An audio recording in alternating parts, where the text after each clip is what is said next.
স্বার্থপর ও ইগনোর এই শব্দ দুটো জীবনের জন্য অনেক গুরুত্বপূর্ণ। ভালো থাকার জন্য এই শব্দ দুটোর ভূমিকা অসীম। তুমি তখন থেকেই ভালো থাকবে যখন থেকে তুমি স্বার্থপর হওয়া ও ইগনোর করতে শিখে যাবে। তুমি ভালো নেই এর জন্য তুমি নিজেই দায়ী।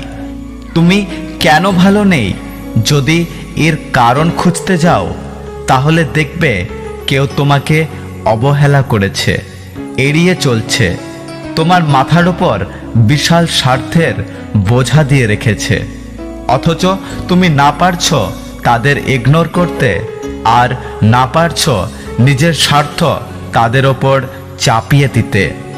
খেয়াল করলে তুমি দেখবে তোমাকে ইগনোর করে কিংবা তোমার উপর স্বার্থ রেখে তারা কিন্তু দিব্যি সুখে আছে, শুধু তুমি অসুখী, কারণ তুমি ইগনোর করতে পারো না, স্বার্থপর হতে জানো না। সবসময় দাঁতে দাঁত রেখে মুখ বুঝে সব কিছু সহ্য করতে নেই, মাঝে মধ্যে না বলতে হয়। বেঁচে থাকতে হলে না বলতে শিখতে হয়, এড়িয়ে চলতে হয়। খুব বেশি আঘাত পেলে মুখ দিয়ে ইচ্ছে মতো ধুয়ে দিতে হয়, তাহলে তুমি ভালো থাকবে। অবহেলা শুধু শব্দই নয়, এর আরেক নাম যন্ত্রণা। যে তোমাকে অবহেলা করে তুমিও তাকে অবহেলা করো। যে তোমাকে এড়িয়ে চলে তুমিও তাকে এড়িয়ে চলো। কাছে পাবার আশায় যদি বারবার সামনে যেতে চাও, বিনিময়ে শুধু কষ্টই পাবে। যে তোমাকে বোঝে না তাকে বুঝতে যেও না। যে তোমাকে সহ্য করতে পারে না তার কাছে হাসির পাত্র হয়ো না।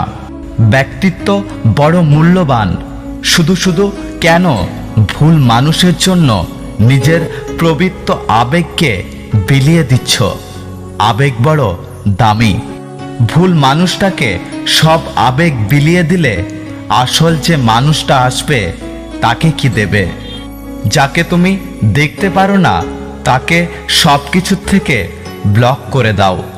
যে তোমাকে দেখতে পারে না তাকে এড়িয়ে চলো, তুমি ভালো থাকবে। সত্যি বলছি, ভালো থাকবে। ভুল মানুষকে বিদায় দিয়ে শুধু ঘুরে ফিরে চারপাশে তাকাও, দেখবে শত শত মানুষ তোমার পথে বসে আছে। জীবনে ভালো থাকার জন্য স্বার্থপর হওয়া ও ইগনোর করতে শেখাটা যে কতটা গুরুত্বপূর্ণ, সেই মানুষটাই বুঝেছে যে স্বার্থপর হয়েছে, ইগনোর করা শিখেছে।